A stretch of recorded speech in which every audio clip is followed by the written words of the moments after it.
Today's reading comes from 2 Timothy, chapter 3, verses 1 to 9. But mark this, there will be terrible times in the last days. People will be lovers of themselves, lovers of money, boastful, proud, abusive, disobedient to their parents, ungrateful, unholy, without love, unforgiving, slanderous, without self-control, brutal, and not lovers of the good, treacherous, rash, conceited, lovers of pleasure rather than lovers of God, having a form of godliness, but denying its power. Have nothing to do with such people. They are the kind who worm their way into homes and gain control over gullible women, who are loaded down with sins, and who are swayed by all kinds of evil desires, always learning but never able to come to a knowledge of the truth. Just as Jannes and Jambres opposed Moses, so also these teachers oppose the truth. They are men of depraved minds, who, as far as the faith is concerned, are rejected. But they will not get very far, because, as in the case of those men, their folly will be clear to everyone. It is often wondered whether Paul, or indeed the other apostles, saw themselves as being in the last times, or, if not yet, how long they thought they were off. Are the last days the time just before Jesus' return?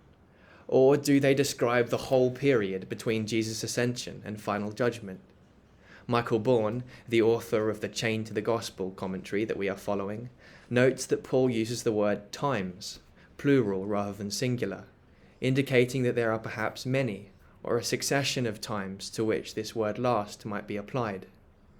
In one sense, the times the apostles were living in, the times of Christian persecution and the decay of the Roman Empire, the times into which God spoke the book of Revelation may have been last times in their own way, in a way the apostles would have known and understood, even whilst they shared the bigger sense that the return of Jesus may still be many years off. For the last times, as Jesus says in the Gospels, will come like a thief in the night, and no one will have foreknowledge of them. Bourne describes this progression with an image of the advancing tide, which first thrusts forward over one part of the beach before sliding back, then suddenly flooding another part. One day, he says, the tide will come across the world, and the end will come. What we see is that the lastness of these last times is, in part, a trajectory, a direction that has been set in motion by the death and resurrection of Jesus Christ, the defeat of evil and the devil and all his power, a trajectory as inevitable as the tide, a lastness that comes from the inevitability of God's will, a will which, although sometimes obscure to us in small things, as the waves ebb and flow on the beach, is, should we only step back and watch for a while, revealed as unstoppable and true. There have been many times in history when Christian people have turned to one another and wondered whether these, indeed, were the last times. As we watch the news, the virus, the geopolitical unrest that seems to be increasingly characterizing a post-COVID world, all coupled with a church in the West that has lost much of its persuasive foothold in the culture, a culture that has spiraled now far from the picture that Jesus gave us for human life. It is tempting for us to turn to one another and wonder whether these might be, or indeed must be, the last times. But then we recall the whole sweep of history, and those faithful people who wondered the same things when the Black Death killed a little over half of Europe's population, or the events of the Holocaust, and we realize that if even those days didn't have to be the last ones, we have no real way of saying that these ones are anymore. Paul tells us that in those days there will be terrible times. Men will be lovers of the self, lovers of money, proud, arrogant, abusive, disobedient to their parents, ungrateful and unholy, and many other things. But in what age are men not these things? These sins are as present in our church today as they must have been in the Ephesian church to which Paul addresses these remarks to Timothy. And indeed, in what era of the history of Israel, even before these last times in which we now abide, were such sins not abundantly manifest also? Yet there seems to be a conviction in Paul, and in many places elsewhere in the Bible, that there really will be some unique evil, some pollution, some uprising of sin that will occur in the times before the return of Jesus, whatever we might think that word time refers to chronologically.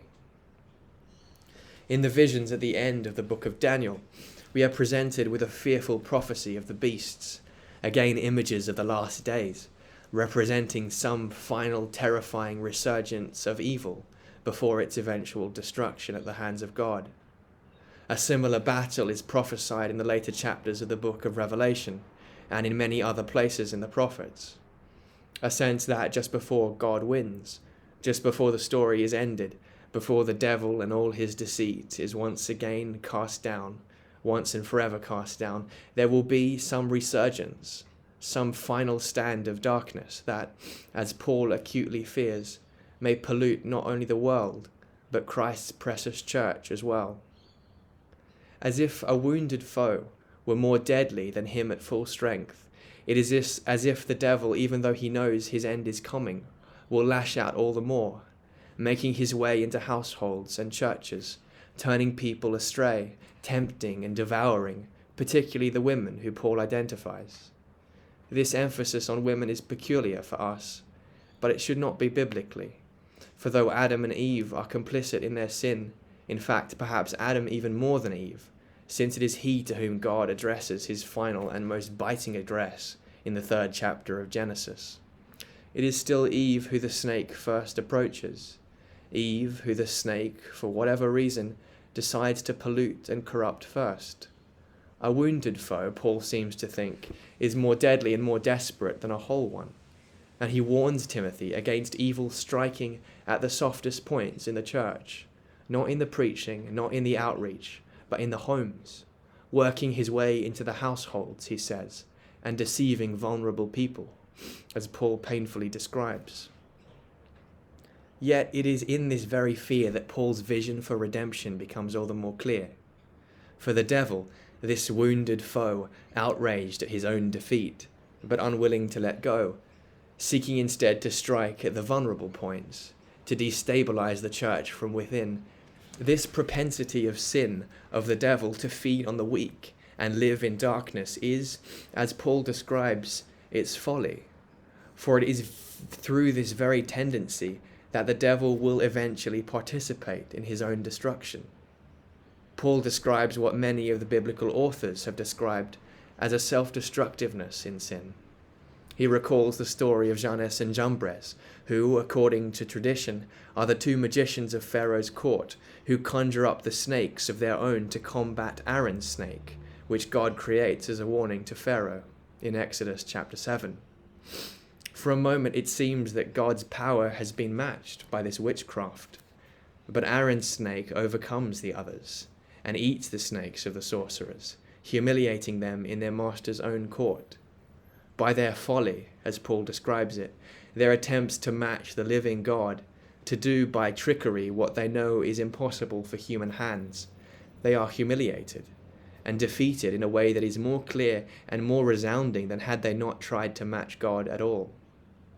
In this way, evil, by feeding on weakness, darkness, and trickery, participates in its own defeat. In the same way that Daniel's courtly colleagues destroy their own reputations in their attempts to harm him, or Haman's ploy to murder God's people results in his own death in the book of Esther, and most of all, of course, in the death of Jesus, the temptation of Judas, the violence of the Pharisees, a devil who preys upon the cowardly, the arrogant, and the vulnerable, to bring about a temporary victory which he cheers, knowing not that it is in fact his own cosmic defeat. It is this self-destructiveness of evil and sin that gives us hope, that reminds us of the sovereignty of God, that even if sometimes the waves may move forwards and other times backwards, in the whole scheme of things have we only the wisdom and the patience to see the tide really is coming in. God's will is truly sovereign, and justice, though it may seem fleeting and rare here, really will, we may trust, on a cosmic level be done. Paul warns Timothy, and by extension us, of a wounded foe, of the devil as a desperate actor who knows his time is running out and who seeks to wound the church in its softest places. We must be aware of these things, of our homes, of our families, of the things nearest to us, for although the big, bold global missions of the world may seem to be the things that change hearts and nations, it is at home, in our resistance to sin in the small things nearest to us, that we will most convincingly resist the devil and all that he represents. It is not a failure to preach well, but a failure to be upright in the small things of day to day, in marriage and family and financial affairs, that brings down a great evangelist, a victory that the devil loves. And it is not by bad preaching either that fat Christian families are torn apart, or Christian homes, but a failure to resist evil in the near and mundane places that Paul describes. But his warning is clothed in a blessing, for God's will is sovereign, and have we only to trust in him, he will play out all things for his holy ends. And that very feature of sin, its propensity to strike in the weak places, to deal in darkness and folly and lies, will be revealed as its own defeater, just as Jannes and Jambres had their own moment of victory when they outnumbered Aaron's snake with petty imitations of their own, or the devil rejoiced in the death of the Son of God, each unaware that they were participating in their own destruction. So too will these fearful evils of the last times be revealed as folly, played out to the ends of God's own good and sovereign will, should we only hold fast to him. Let me pray. Heavenly Father, thank you for your word, and thank you most of all for your sovereign will. Thank you that we can trust in you, and trust that these dark evils of the last times that Paul describes will nevertheless be revealed as folly, should we only step back and trust your will. Lord, help us to hold fast to you where it matters most, particularly in those places closest to home that Paul most of all identifies here. Lord, help us to stick to your word, to act well, to resist evil, and to draw near to you. And Lord, help us most of all to trust in your plan, in your sovereign will, that however things seem to us in the here and now, however the waves seem to move, that in the long term, in the big picture, you are drawing all things to your holy ends. Help us, Lord, to trust that. Amen.